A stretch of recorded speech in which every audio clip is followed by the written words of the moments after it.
Dobro večer, evo, pozdravljam vas ispred Hrvatskog centra PEN-a i prije svega želim svima prisutnima i onima koji će nas slušati ili gledati kasnije na YouTube-u sretan dan žena. Ovdje smo se i našli i tom prigodom sa novom tribinom Hrvatskog PEN-a. S nama su Diva Petlevski i Nada Šćinović. Imamo temu zlostavljači u književnosti i izvan nje, čitanje klasika.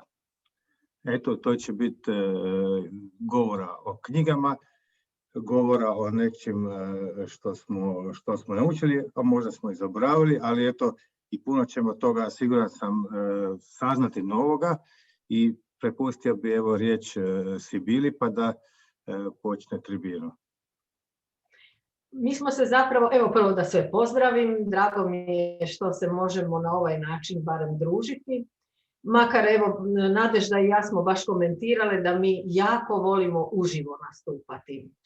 Ali evo, prigoda je takva kakva jest, nas dvije smo se dogovorile za ovakvu dramaturgiju, da će Nadežda prva iznijeti neke svoje observacije o ovoj temi, pa ćemo onda ući u dijalog. Ja mislim da je tema aktualna, a da je i vječno aktualna. Što ti misliš, Nadežda?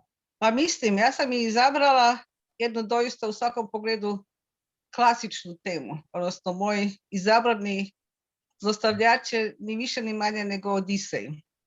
Naravno, on i nikada i ni u kom kontekstu nije uzor, ali svakako nikoga nije ili obično ga ne svodimo na zlostavljača.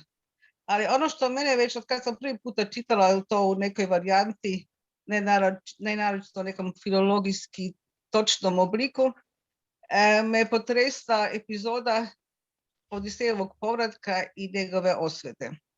Ako vas smijem podsjetiti, to je 22. spjev. Odisej na različite načine konačno dospijeva natrag do Itake i onda uz pomoć i naravno boginja i bogova i stare dadilje i pastirka ga prepoznaje i svog vlastitog sina, polako i vrlo okrutno izvršava svoju osvetu. Naravno, ove vrste osveta su jedan vrlo omiljeni narativni motiv i od Odiseje pa do preko grofa Monte Cristo do današnjih dana pravo na osvetu i do ovako vrlo okrutnu i polaganu osvetu se zapravo ne dovodi u pitanje. Ali ono što Odisej radi u tom 22. spjevu, ono što je tamo opisano i na način koji se svakome mora urezati u pameti, da nakon što pobije Proste koji su tamo dugo se gostili na njegov račun i pokušavali prinuditi njegovu Penelopu da i nekoga od njih odabere, on pobije, odnosno obesi i služavke. 12 mladih služavki koje su, i tamo je to jako okrutno opisano, kojima se još kratko su im se micale noge. One su morale najprije pospremiti sve što je bilo krvi i grozota nakon što je pobio Prosce i onda ih je obesio. I kako je utemeljenje za to da ih je obesio? To da su se one družile, zabavljale, spavale, kako god rečeno, sa proscima tim. Da li su to radile dragovoljno, ostaje po strani. One su služavke, one nemaju baš neku naročitu vlast nad svojim životima. One su došle i naprosto kronologijski su došle na dvor ili dovedene na dvor ili počele služiti na dvoru nakon što on već davno otišao. Ali one su krive zato što su bile sa onima kojim to gospodar, sada vraćeni gospodar, Odisej im nije dopustio da to rade. One su u tom smislu obeščašćene i jedino što im onda slijedi je ovako okrutna kazna. Penelopa je pomalo izuzeta iz toga zato što je ona kao intervencijom bogova spavala dok je on te krvavije poslove obavljao i upravo to Penelopino spavanje, pored ostaloga jedan od načina na kojem 2005.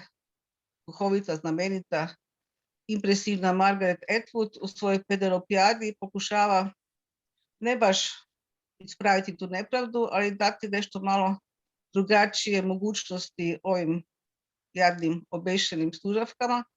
To jest ona konstruira malo drugačiji narativ, u njoj su one i onako povezane u neke vrste posebne, gotovo pa kultne povezanosti sa Penelopom i onda ima tu prizora koji su razvojno zabavni i duhoviti o njihovom pogrebnom životu, o pogrebnom životu ili varijantama ponovnog vraćanja i Odiseja i njih u kojem se one uspijevaju uvijek iznova osvetiti. Ali to je manje strašno. Strašno je ono, i tu je veza između onoga što je tu isprepovedano kao zaista ne samo zlostavljanje, nego kao nasilje, i onoga što slijedi iz gotovo pa prešutnog pretpostavljanja da se te služavke moraju ili da se njih mora ubiti zato što su obeščašćene. Samo da dam još jedan drugi primjer onoga što je meni sadržajno zanimljivo kod toga. Ja nisam tako poznati i literarno eksploatirani primjer koji se odnosi na ovaj predrepublikanski kraljevski antički Rim, takozvano silovanje Lukrecije, u kojoj, kao što znate, kralj Tarkvinije siluje uglednu ženu nekog svog podanika. Ona to silovanje preživi, nakon toga navede i objasni sve svojem mužu od koga traži i svih ostalih svojih rođaka osvetu, ali onda počini samoubojstvo. Dakle, bez obzira na to da ona očito nije ni u kom smislu kriva za ono što je se dogodila, ona kao konsekvenciju te svoje obeščašćenosti izvršava samoubojstvo i to samoubojstvo je onda na različite načine zapravo hvaljeno, isticano kao normalna konsekvencija junakinje. Ona doduše preživi i navede svoga muža da se Rim riješi zlog Tarkvina, ali ta pretpostavka obeščašćenosti zbog toga što ste postali žrtva tuđeg silovanja, napastovanja i tako dalje, je jedan motiv koji zaista, da kažem, strahotan. To je nešto što se u svakom pogledu i svuda mora dovesti u sumnju i o čemu se mora razmišljati. Dakle, to da je čast, naravno na različitim razinama, služavke na najnižoj, Lukrecija na najvišoj, da je to nešto što ovisi o tome što vam drugi naprave. Dakle, vi ste potpuno lišene svake mogućnosti odlučivanja, obrane, odluke o tome što vi smatrate častim i što ne, nego čim ste postali žrtva, onda svoju dostojanstvo i svoju čast možete sačuvati, uspostaviti, obraniti samo time da žrtvujete sebe. I to, naravno, to su primjeri koje sam ja navela, imamo 2500 godina ili nešto onda malo manje u rimskom primjeru, ali ta vrsta očekivanja da bi zapravo bilo normalno da neko ko je žrtva nasilja, silovanja i napada, da ta žena zapravo, ako ima neku predodžbu časti, da se mora ubiti, to nažalost nije tako daleko i od naših suvremenih zbivanja. Dakle, to da se očekuje od nekoga da se da ubiti ili da ostane čitav život slomljena, izolirana ili osramoćena zbog toga što je njoj učinjeno. Taj model, mislim, ta strahota u tom, ponegdje u naslijeđenim klasicima, tako reći, samo po sebi, ne samo prihvaćenom, nego veličanom, to je nešto što je zaista jedna od onih varijanti s kojima se moramo suočavati kada čitamo klasike. Kažem, ja nisam za nikovo, za cenzuriranje takvih zgoda, I naravno to samo po sebi nije nikada ni tako crno-bijelo. Priča o Lukreciji je pogotovo ne toliko u ovom Šekspirovom silovanju Lukrecije koje ostalo niko nikad ne čita, nego u čitavom nizu vrlo impresivnih likovnih dokumenata, zapravo više kao neka vrsta izlika da se jedna iznimno lijepa i neobučena gospođa prikaže i to u tom smislu je više jedna izlika za lascivne slike nego neko veličanje toga žrtvovanja Lukrecije. Ali kažem, taj moment tih 3000 godina u tome u kome se zapravo ženska čast vidi samo u tome da se mora sačuvati od drugih, pa ako je to ne uspije, potpuno bez vlastite krivnje, da je onda jedno što se može napraviti ili da je netko ubije ili da se samo ubije. I to je ono što sam ja izabrala za početak ovog našeg razgovora. Doista, to je možda pomalo drastičan primjer, ali taj opis meni kaže, od kada sam prvi put pročitala ta slika, i to nam nisam samo ja primetila, tih vrlo mladih djevojaka koje vise u omčama i onda im se još jedno vrijeme miču noge. Mislim, to je zaista tako jedna impresivna slika i toliko nasljeđem stalno prenošena slika toga što se može dogoditi u odnosima u kojima se ne priznaje ženino pravo na izbor, pa i pravo da izabere nešto što je krivo. Evo, toliko je moj uvod. Hvala. Da, ti si krenula od samih početaka, ali meni se čini da početci zapravo uvijek odražavaju patrijarhalnost koja je dio zapadnog kruga. Da ne idem dalje izvan zapadnog kruga književnosti, jer bi tu se još više moglo naći tema u kojima su žene zlostavljane u kanonskoj literaturi. Međutim, ja ću sad malo ipak krenuti u novije vrijeme da bi se poslije vratila klasicima 20. stoljeća, a u novije vrijeme sam pročitala nešto što me ostavilo u dvojbi. Autorica i scenaristica Bridget Lawless je relativno nedavno ona osnovala nagradu koja je namijenjena piscima thriller romana, znači žanrovskoj literaturi, ali jedna od propozicija je bila da ne bude niti jedna žena u thrilleru pretučena, proganjana, seksualno iskorištena ili ubijena. To je zapravo zanimljivo pitanje, da li se kroz žanrovsku i popularnu literaturu promiče jednostavna rješenja i brutalnost koja je sama sebi svrsi, što je zapravo dodatak na ono što si ti rekla. Tu nije samo zapanjujuća mizoginija, nego i općenito prepoznavanje nemogućnosti da bilo koja žena izložena nasilju u literaturi, bila to velika kanonska literatura ili žanrovska literatura, dobije prostora za svoj glas kao žrtva. Znači, i tu ću se nadovezati naravno na ono što si ti rekla, literatura obiluje klasifikacijama ženskih likova kroz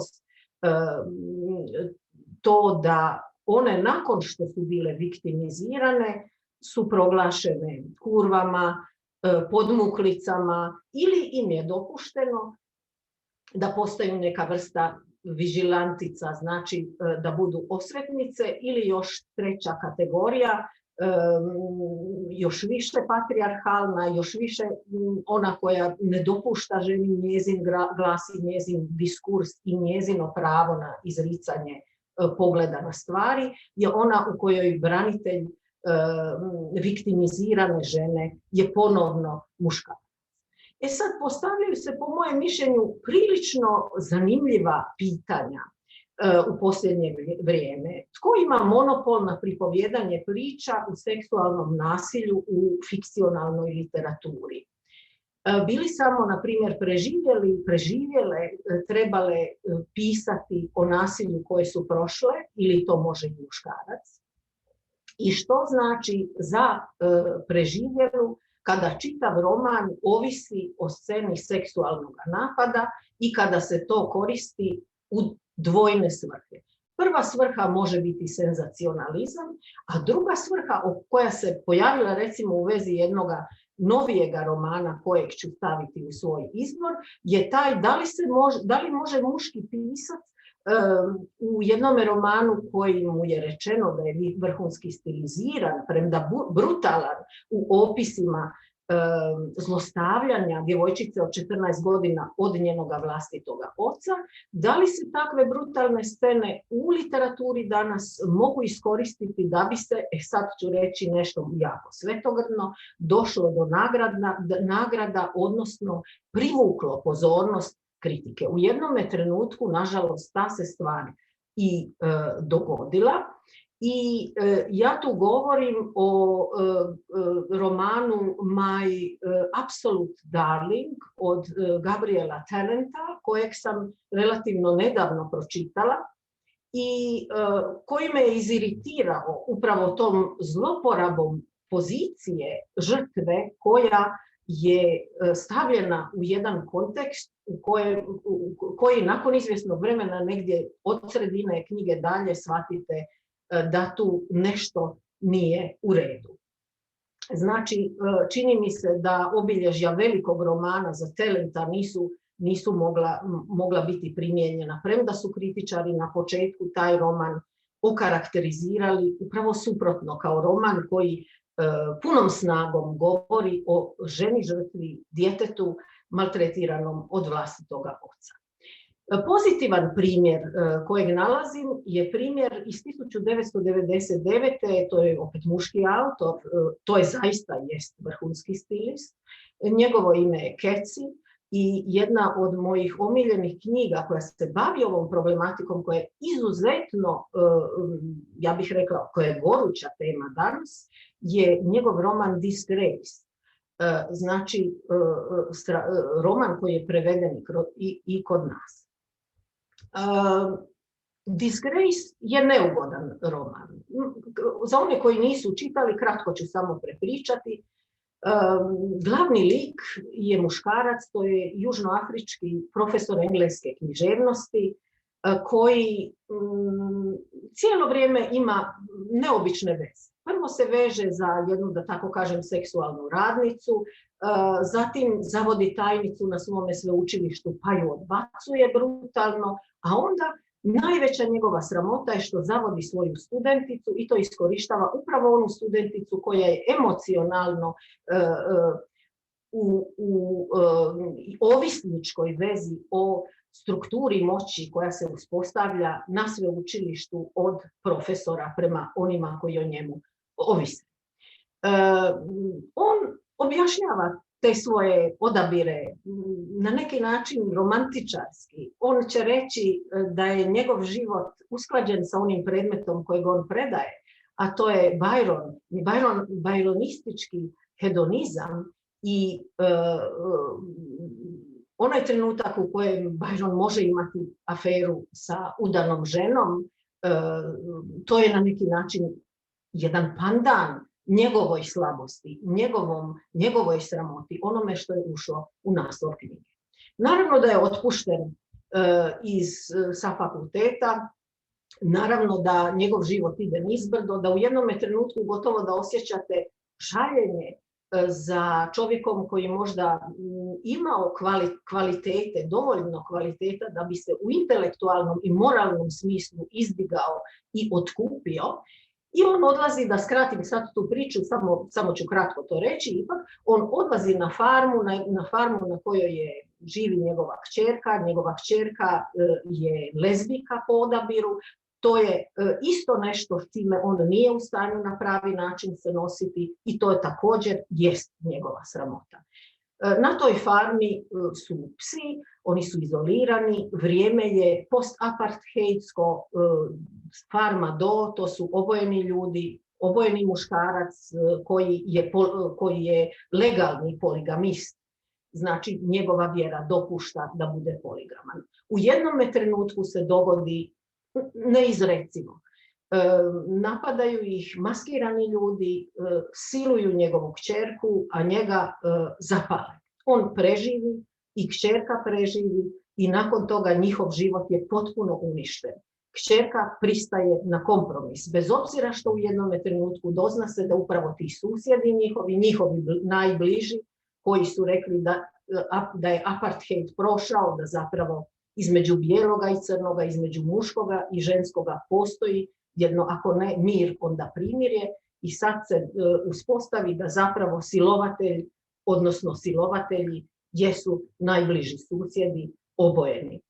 U ovoj knjizi, ali lezbijski odgovor biti će nećemo tužiti, krenut ćemo u to, suočit ćemo se s time i ona ne dopušta da se oni procesuiraju. Međutim, iza toga stoji opet jedna sporna stvar. Da li će njegova kćerka pristati na brak sa jednim od tih zlostavljača i da li zapravo je taj brak uvjetovan time da farma pređe u ruke onoga koji je zlostavljao ženu. Jasno vam je iz ovoga što sam ispričala da je to neugodna knjiga. Ona je neugodna u svim aspektima. Tu apsolutno ne postoji niti jedna pozitivna osoba. Mogućnost otkupljenja je uvjetna i nju zapravo po mojem mišljenju treba tražiti ne u samome romanu, nego u sposobnosti čitatelja da čita složeno, a ne jeftino i i plitko, da tako kažem. Kako bih definirala plitko čitanje? Plitko čitanje je po mojem mišljenju ono koje nije u stanju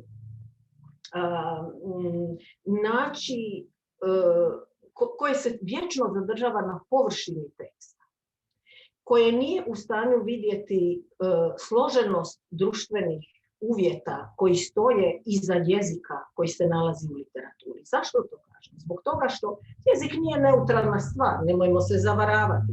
Diskurs je zapravo produkt odnosa moći u društvu koje je stvorilo taj diskurs. Pogotovo u prozi. Proza je takav žanr u kojemu na svakome nivou vi ne možete odvojiti dobro od lošega, niti jedan stratum društvene strukture od drugog stratuma društvene strukture i dobiti jednostavne odgovore. Međutim, neke stvari jednostavno ne mogu proći. Jednostavno su loša literatura i dodaću agresivno korištenje, senzacionalističko korištenje u kojemu opet najgoru poziciju ima, najviše je zlostavljana žena. Tu ću se vratiti i još jednom svome, još imam zapravo 2 ili 3 odabira. Drugi moj odabir je Bukovski. Bukovski je pisac koji znamo kakav je pisac. Znači, to je pisac koji izvrsno piše, to je klasik moderne literature. Međutim, njegova knjiga iz 70, mislim da je to 78. Bila godina, koja se zove Žene, koja je također bila prevedena kod nas, mislim da ju je Raos preveo, i to je knjiga koja na neki način ne izaziva toliko polemičkog žara u tim godinama kada je nastala, koliko bi mogla izazvati danas.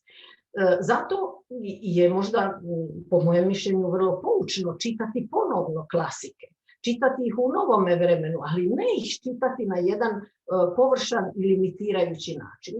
Ukratko ću prepričati o čemu njegove žene govore. Znači, to je napola biografska priča o jednome piscu koji živi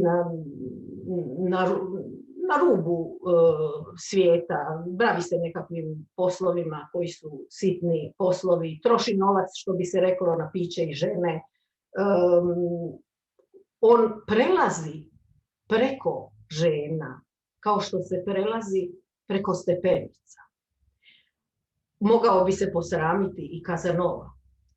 U takvome pristupu njegov seksualni život je odraz ideja 80-ih, ranih 80-ih, 70-ih i 80-ih godina u kojima Bukovski živi svoj život i piše ga na taj način. I zapravo njegova publika u tome vremenu ne primjećuje do koje to mjere, možda nije sasvim mizogina knjiga, ali jedna knjiga koja, kao što sam već rekla, hoda preko žena. I najmanje jedna žena se našla, prepoznala se u tome biografskom, strašnom zapravo biografskom tekstu, tako da je Amber O'Neill, to je pseudonim, iza toga se nalazi prava biografija, pokušala napisati i odgovor na taj roman Bukovskoga. I još nešto što me uznemiruje. Uznemiruje me kada žene zlorabe patrijarhalni diskurs pišući o ženama za žene. To je jedna od najgroznijih knjiga koje sam uopće pročitala, bezvrijedna knjiga, neimaginativni šum. To je 50 nijansi sivoga.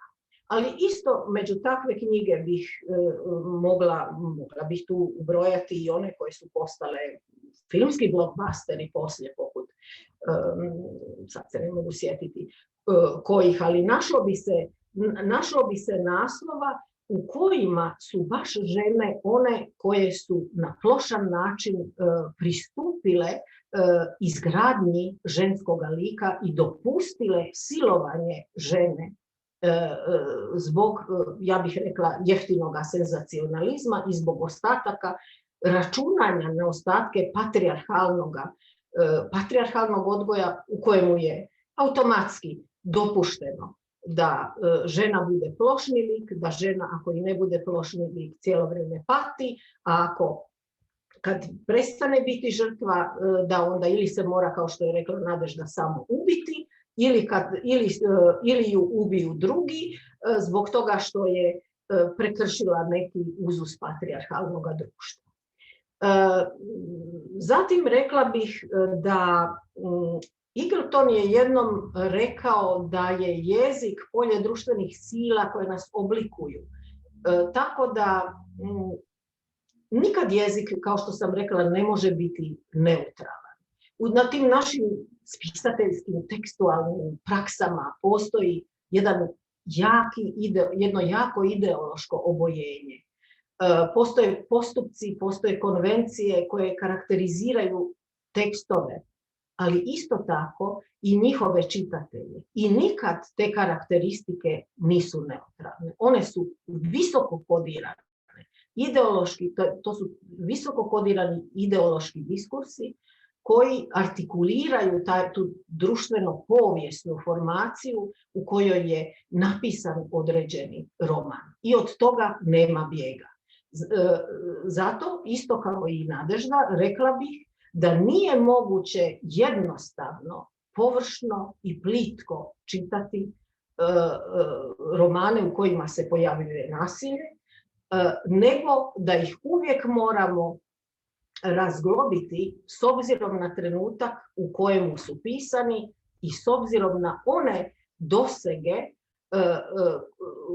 koje imaju u svojem literarnome, u svojem, da tako kažem, literarnome svijetu. Naravno da i početkom, odnosno sredinom 20.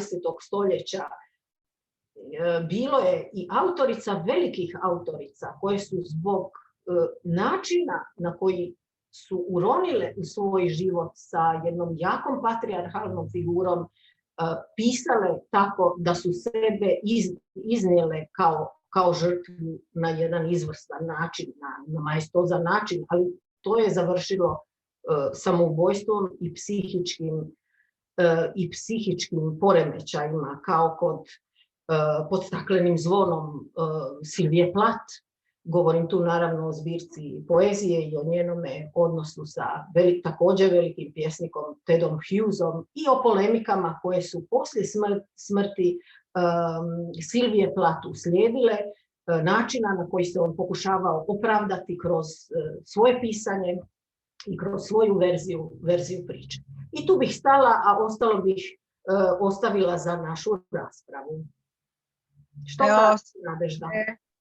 Sibira, ti si navela čitav niz krasnih primjera, ali tu se baš lijepo vidi što se može i što se ne može. Mislim, prvo pitanje koje se postavila, tko ima pravo govoriti u ime žrtve. Sad, principijelno gledano, to je tako da se to pravo svakako ne može ograničiti samo na onu žrtvu samu, kao što se ne može ni, ne znam, nitko da bi samo, ne znam, pripadnici neke etnije smjeli pisati o toj etniji, zato što je to se protivi načinu koji je zadan u poduhvat pisanja. Poduhvat pisanja je uvođenje proširenog načina mišljenja. Ne samo ovom emocionalnoj tipu empatije, nego čim pišete, to radite za sve i za nikoga. Mislim, ograničavanje toga da bi netko smio pisati samo o svojoj vlastitoj nesreći, ja mislim da tu se zaista, da tome se ni ne moramo posebno zadržavati. Druga je naravno eksploatacija kojom se ti isto tako počela. Očito da živimo u svijetu u kojem se nesreća može prodavati. I naravno, ne može se sve prodavati. Ne može se prodavati onaj tip nesreće koji je u Disgrace-u, u ovom romanu južnoafričkom opisan, zato što se to je napravljeno tako da nema jednostavnog čitanja. To je naprosto teško. To ne možete. Naravno, ova mazohistička fantazija ili polumazohistička fantazija ovih 50 nijansi sivoga je naprosto jedan potrošački roman. Čak ne ide ni u dubinu nekog isto tako književno malo ambivalentno eksploatirane ideje o nekom inherentnom ženskom mazohizmu, jer tamo je zapravo to jedan potrošački roman. Ona dopušta da je se zloupotrebljava za neku sasvim korisnu materijalnu dobit. Mislim, ne u smislu izdane prostitucije. Sve zajedno je toliko neugodno da to nakon nekoliko stranica je zaista to teško podnijeti. Čak ne u tom smislu nečega što se troši. Ne? Ona zadovoljava možda neke vrste fantazija ili očekivanja, ali zaista samo na sasvim jednostavnoj razini. Drugi je problem naravno sa piscima ove transgresivne vrste kao što su Bukovski,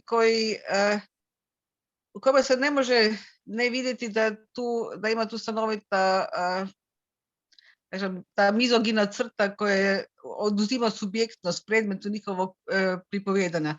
Ja naravno ne mislim da bi to trebalo na bilo koji način ograničiti ili ne čitati, ili naravno uvijek je dobro je znati odakle proizlazi mizoginija.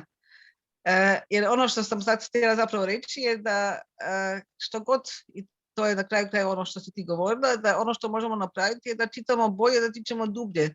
Mi ne možemo uvesti neke vrste zabrana i ograničenja u naše ophođenje s književnošću, niti možemo ono što je sad tako popularno predavati neka književna djela tako da unaprijed upozoravamo svoje slušatelje da bi tu se mogli naći povređenim, traumatiziranim i tako dalje. To naprosto ne može biti izlika. Književna djela su upravo zato tu da nas suočavaju sa stvarima koje inače se nam mogu dogoditi i kad ih ne očekujemo. Ne možemo se dati upakirati u neke vrste lažnu sigurnost, da čitamo i da slušamo i da smo samo u kontaktu s onim što nas ni na koji način ne može povrijediti, što naravno ni na koji način onda ni ne unapređuje spoznaju.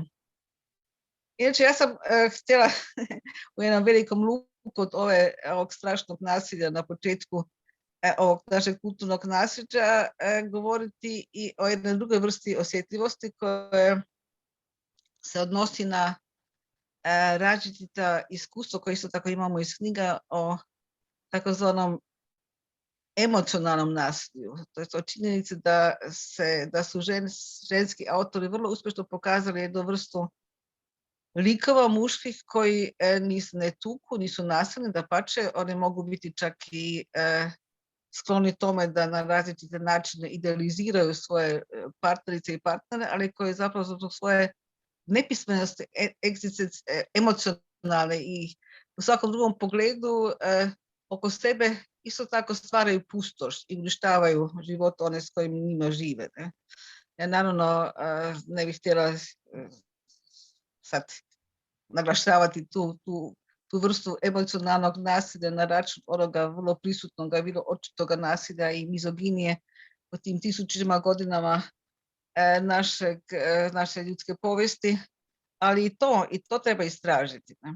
Ali u svakom slučaju književna djela su uvijek proširenje onoga što možemo znati. Sad tu naravno se može sasvim trivializirati i mogu reći da su, na primjer, ne znam, Dickensovi romani, to je najtrivijalniji primjer, doprinijeli tome da neke vrste izvanjskog nasilja, izrabljivanje djece, nepravdi, da postanu dio barem jednog malo šireg kruga onih koji bi eventualno tu mogli nešto promijeniti, ali to je neke vrste doprinos.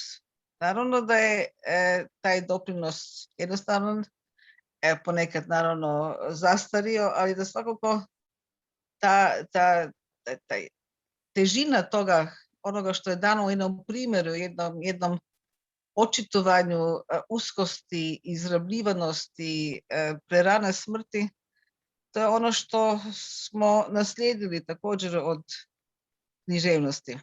Ne znači da to je jedini mogući model i ne znači da ćemo se uvijek vrtiti u krugu ovakvih uzora, niti je moguće da kako svesti književnu djelatnost na nešto što bi, čak i ako je proza, bila prepoznatljivi način posredovanja poželjnih promjena u svijetu. Ali iz toga naravno ne znači da bismo upravo u ime nekih poželjnih promjena u svijetu morali povratno cenzurirati ono što je naše književno nasljeđe. Mislim da skratim sada. Ja sam od uvijek smatrala da svijet nije način dobro uređeno mjesto i da bi nešto trebalo tu promijeniti, ali svakako ne mislim da se do te promjene dođe tako da izbjegnemo iskustva o tome što nije dobro. Odnosno da naknadno pokušavamo se stvoriti sliku svijeta time da svako suočavanje i sa nama neprihvatljivim načinima promatranja muško-ženskih odnosa naprosto izbacimo. Tako to ne ide. Evo, ja mislim da, jako si to lijepo rekla, postoje isto tako i pritajeni hegemonijski slojevi unutar knjiga koje smo, možda su bile i dio lektire i godinama su i tumačene, ako ne i desetljećima, na taj način da se neka razina problema uopće nije zapažala, niti se o njoj govorilo na pravi način. Naravno, ti to možeš bolje reći u različitim prijevojima feminističke kritike, na koji način se pristupalo kojemu problemu u kojim godinama. I tu također postoji, ja bih rekla, ajde to možemo među nama reći, određena teorijska pomodnost bavljenja određenom temom na određeni način. Tako da recimo čitav niz godina sada je ipak naglasak na rod, spol i izvedbu. I upravo kroz pitanje roda, spola i izvedbe su se artikulirale neke teme koje su ostale zapretene unutar ovoga drugoga žanra, a to je žanr beletristike, fikcijske beletristike. Što kažeš o tome? Pa, vjerojatno se možemo lako složiti u tome da postoje različite vrste pojednostavljenja, da postoje svuda ovi strašni simplifikatori, ne znam kako se hrvatski riječ može lijepo izgovoriti. Naravno da je, kao i na svim područjima, postoje i teorijske mode ili neke vrste pokušaj zauzimanja prostora u ovoj zajednici istraživača. I naravno isto tako postoje procesi koji su još malo više određeni tržištem koji traži inovacije, koji traži nove nositelje zapleta. Ti si počela sa ovim pokušajem da se stimulira pitanje krimića i sličnih stvari, a da se ne pojavljuju tu nužno iskasapljene žrtve ženskog spola, koja je zaista jedna konvencija koja nije ugodna. Naravno da se u toj inovacijama toga žanra ne može ostati kod ovih blagih varijanti u kojima se leš pronalazi u biblioteci ili na nekom pristojnom mjestu koje je ugodno i u kojem se onda samo neke vrste intelektualna igra odvija dok dođemo do kraja. Da ne govorim o tome da naravno i takva blaga varijanta pisanja isto vrvi stereotipima, mislim, ovako i onako. Ja mislim da unatoč tim, da kažem, devijacijama ili pomodnostima ili pomacima kako u teoriji, tako i u praksi pisanja, da na kraju krajeva se ipak vidi jedna vrsta napredovanja onome što nam se nudi. Možda sam ja tu pretjerano optimistična, ali recimo ne toliko na području književnosti gdje su se uvek proizvodile složena djela koja su izazivala složeno čitanje, nego na primjer u ovome da su, da kažem, ono najočitije. Razina onoga što su nam recimo nudile televizijske serije prije 30 ili 40 godina onoga što je danas. Dakle, od jednog vrlo pojednostavljenog obrazca koji se kretao u 2-3 moguće fabule, 2-3 moguća lika, odjednom imamo vrlo složene uratke. Dakle, nije, čak ni iz tržišnih razloga se više ne mogu prodavati neke vrste stereotipi. Da li to vodi u neko drugo pojednostavljenje, da li postoji onda nekakva više noir konvencija onoga što nam se nudi, to je drugo pitanje. Ali svakako je prihvaćanje različitosti ipak prisutno. Mogući likovi i radnje su sada proširena na mnogo veći udio onoga što je suvremeni svijet. I po preferencijama seksualnim, po svim drugim varijantama koje se mogu pojaviti. Jer ba tako mislim. Sa književnošću je malo kompliciranije zato što to je inače kompliciranije sa sudbinom knjige, sa ovim povremenim i sa time da se neki obrazci stalno drže, jedna vrsta realističkih konvencija i jedna vrsta naravno onda ovih avangardnih konvencija. Ali sve u svemu ja mislim da ipak stvari idu dalje. Ja nisam još naišla na trenutak u kojem nisam, ako sam pogledala oko sebe na bilo koji izvor kulturnih činjenica, nisam našla nešto što bi me zanimalo i za što ne bi mogla reći evo nešto novo. Da, ali to je i stvar, to je svakako i stvar tvojega temperamenta, kojeg zapravo ja i dijelim, čitateljskog temperamenta.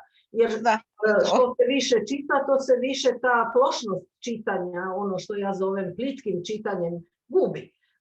Naravno, ja moram, prije svega, ja sam pasionirana čitateljica, ali ja i pišem. Znači, pišem i sama prozu u kojoj se ima i prizora u kojima bi se moglo reći da su zlostavljane žene. Pogotovo u onim momentima u kojima sam mislila da sam uspjela ostvariti mušku perspektivu. I da li sam ja onda sad zapravo zgriješila spram muškaraca? Zbog toga što sam uzela mušku perspektivu koja je vidljivo prokazana unutar pisanja koje, iako ima za glavnog lika recimo muškarca, je zapravo trilogija o ženama. I tu sam i sama morala se pitati. Mislim, tu vrstu pitanja svaka spisateljica i svaki spisatelj mora staviti pred sebe.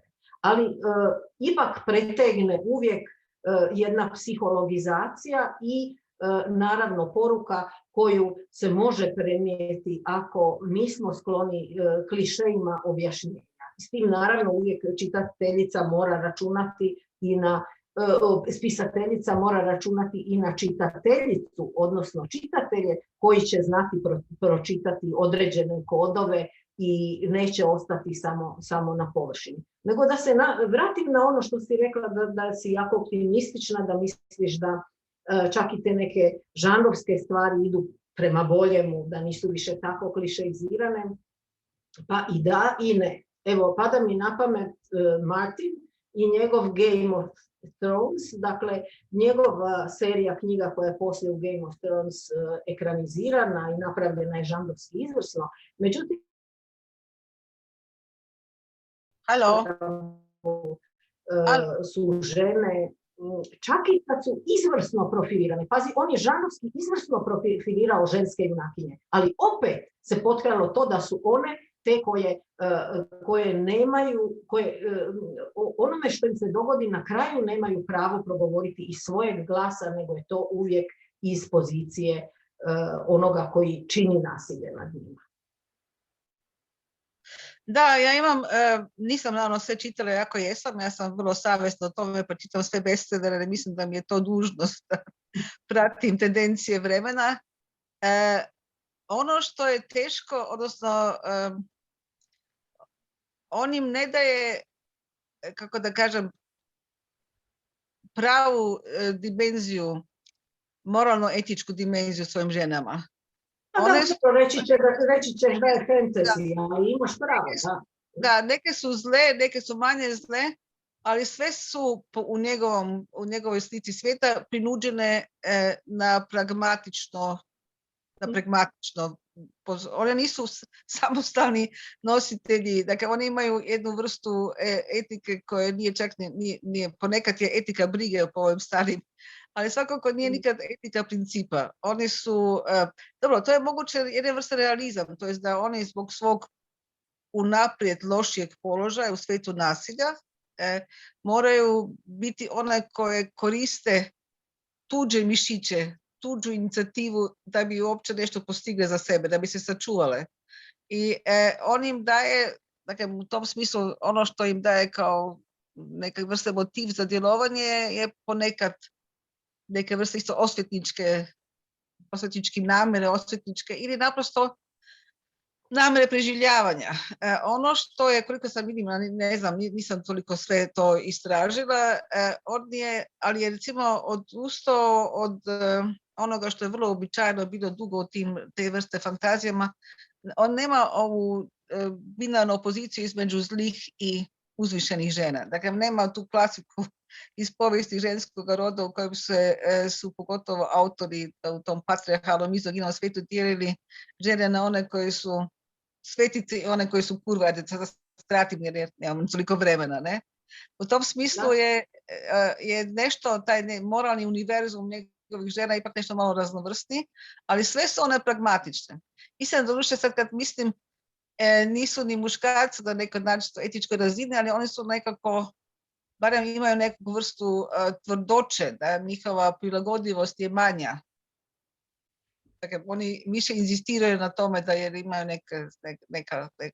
neke principe od kojih ne odustaju. Jako naravno neki od njih su posve ispod razine moralnog. Da, to je čudo sa tim različitim bestsellerima koji se ovako i time šta nam oni nameću i ne nameću. Uopće taj, a dobro, ima i drugih, ima i na tom području znanstvene fantastike koje meni nije sasvim dobro poznato, ali svakog ima recimo ženskih autorica kao što je Ursula Le Guin koja je u svakom pogledu pa i onome istraživanju novog načina razmišljanja o binarnoj podjeli na muško-žensko toliko iznad svih koji to rade na tom području da joj se ja beskrajno divim ova Ruka ponoć ili tako nešto. Da. Ima modela. Ima. A znaš šta, nešto smo zaboravile, a to je taj epski svijet epskih pjesama. Na jednu sam strašno naišla, koju sad, dobro, nisam se na to pripravila, da sam se bolje na to pripravila, ja bih ju sada pročitala. Ali otprilike ovako, to je iz onog ciklusa o Kraljeviću Marku. I sad Kraljević Marko je, valjda misli da mu je žena bila nevjerna ili se nešto ljutnuo na nju i odluči ju kazniti. I ona mu pripravlja večeru, ona mu je pripravila večeru i on ju je zapalio. Ali ju je prije toga nečim, još tamo opisuje, to sam zaboravila čime posuo, da mu sporo gori kao lampa. I Kraljević, zamisli ti to, i Kraljević Marko ručava dok mu osvjetljuje večeru žensko tijelo koje gori. Pa ima li strašnije stvari? Ne, to mi je promaklo.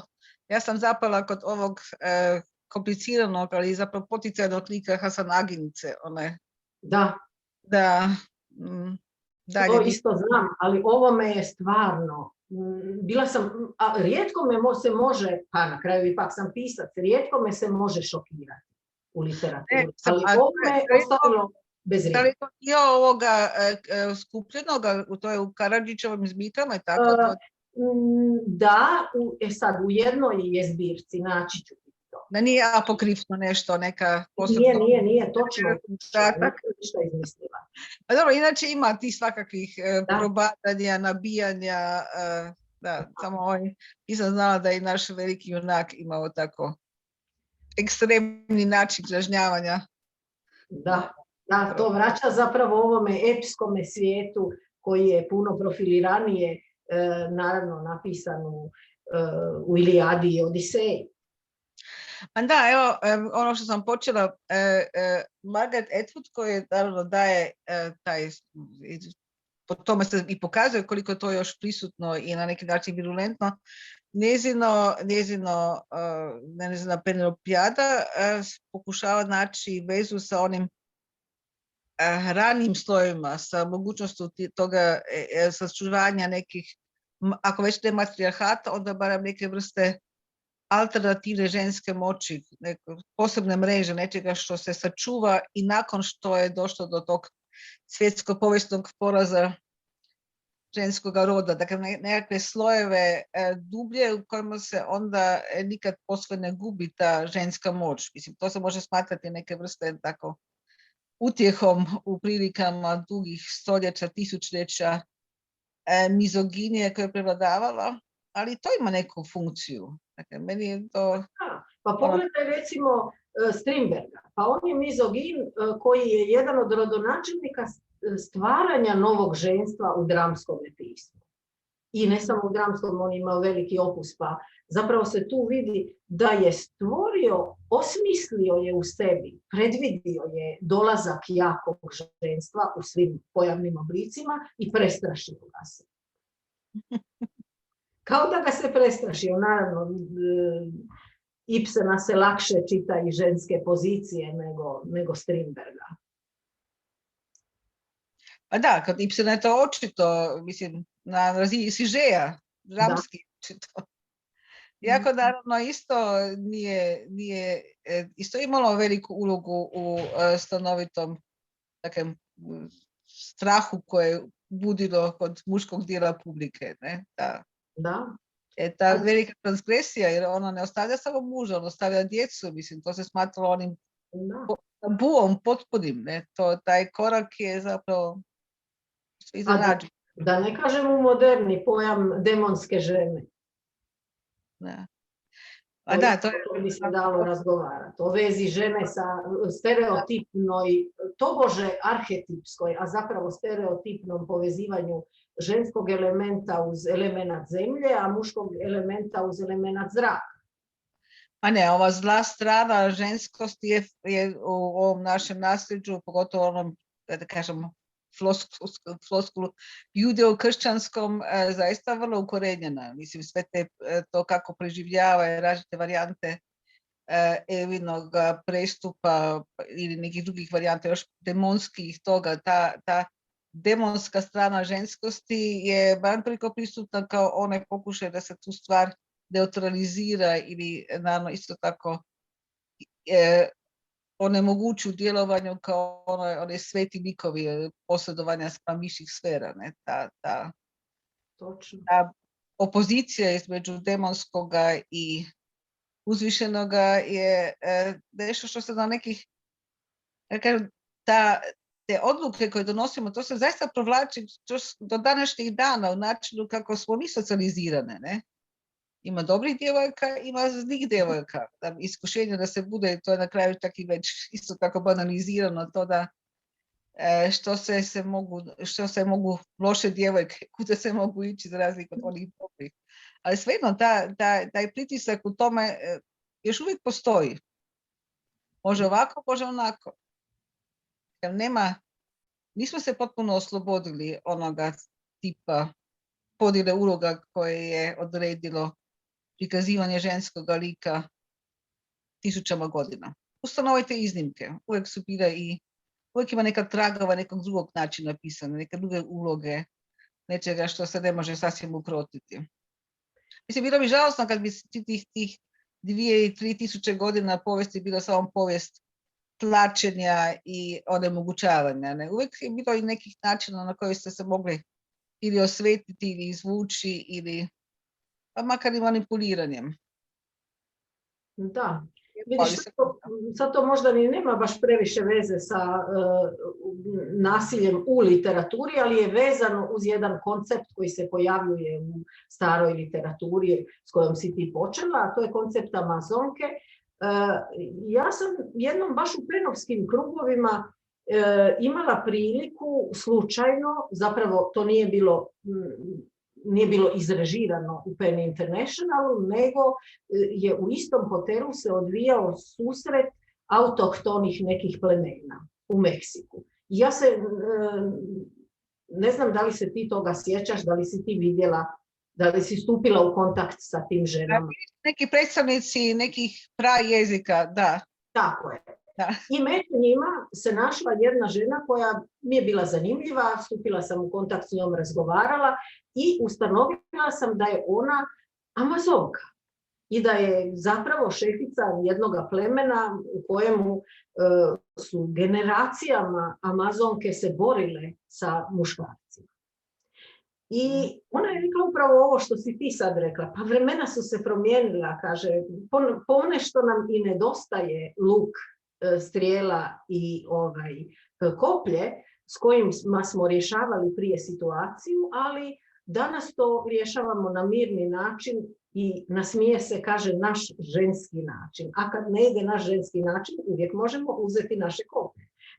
Ovo me zanima jer je naravno ta čitava rasprava o tome šta je bila sa Amazonkama, da li su one samo projekcija strahova od matrijarhata u kasnijim grčkim okvirima. To je jako zanimljivo pitanje. Kao što je dano... Da, ja sam mislila da je isto projekcija, dok jednu pravu nisam srela. Našla, da. Ali inače, naravno, mi svi znamo koliko je u tom do nas doprlom nasljeđu tragičara grčkih, koliko su tu prisutni jaki ženski likovi.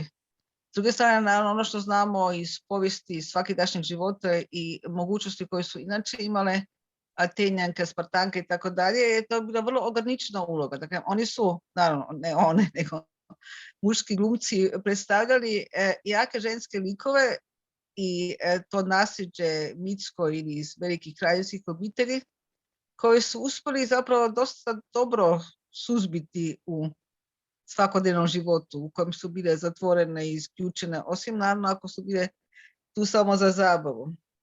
Da, ima svakakvih poglavlja o koje bismo trebali ili mogli raspravljati. A svakako ono što bih ja htjela ovako ipak reći da je ta svijest o varijantama zlostavljanja, onima koji su izravne pa su prikrivene nekim tipovima opravdanja i onima koji nisu, ja sam to najavila, ali naravno nije sad nije tematski bilo, jako sam samo par rečenica rekla o tome, i onoga emocionalnog zlostavljanja kako se lijepo vidi u onome što je kod nas prevedeno kao svetionik Virginia Woolf, dakle jedne priče u kojem se glavni muški lik uopće ne pojavio ni kao zlostavljač, ali kad to pročitate do kraja, onda taj poražavajući učinak njegovog emocionalne ovisnosti, to je čak i pasivno zlostavljanje. Ne? On tom svojom emocionalnom sljepoćom zahtijeva prilagođavanje od svoje žene, od svih ostalih, koji isto tako vodi nesreći. Iako on nije aktivni zlostavljač, on ih ne zatvara, ne progoni i tako dalje. On samo ne vidi što je sa ljudima oko njega. Dobro, to je sad već možda blaži oblik zlostavljanja. Pa ne znam da li je baš blaži. Ako uzmeš polemike oko odnosa Silvije Plath i Teda Hughesa, onda se upravo postavlja to pitanje tog nekog, dobro, možeš to objasniti kao dvije jake osobnosti koje su skatrle jedna drugu, od kojih je ona koja je bila slabija, naravno, u pravilu to jest u početkom 20. do sredine 20. stoljeća to jeste žena, znači ona odlazi u doslovnom i prenesenome smislu. A taj disgrace, znači sramota, ostaje za drugog velikoga pjesnika, muškog, Teda Hughesa. Mislim da je sa Stivijom Plath bio nevolja u tome što ona zapravo bila već načeta iz različitih okolnosti i obiteljske kuće i toga pokušaja toga vrlo američki utemeljenog pokušaja da dopre do ovog svog vlastitog glasa, do pjesničke persone i da je ona u tom načetom obliku nije se mogla suprotstaviti ovom Hughesovom pritisku koji je sigurno bio, kao što tamo, mislim, ono što zaista govori protiv njega da je uspio propastiti još nekoliko ženskih likova. Mislim, očito je bio toksičan. Danas se kaže to. On je bio toksičan lik. Ja sam ga upoznala u Londonu i upoznala sam ga iste večeri kad i velikoga Gravesa. Slučaj je tako htio da sam se našla u tome društvu i moram reći da sam bila fascinirana njegovom elokventnošću, njegovim velikim znanjem iz različitih područja i njegovom suptilnim ponašanjem, koje mi je bilo potpuno drugačije od onoga što sam o njemu čula. Pa da, ja mislim, to ne znam da li ću sad to uopće smijem reći sa svojim feminističkim vjerodaljicama, meni su Hughesove pjesme nešto zanimljivije od onih Stivije Plath. Ne da bi, zato što neću ja s time prikrivati činjenicu da je on vjerojatno imao vrlo pogubne posljedice za njezino snalaženje u životu, ali naprosto sad kao čitateljica, to je žalostna činjenica.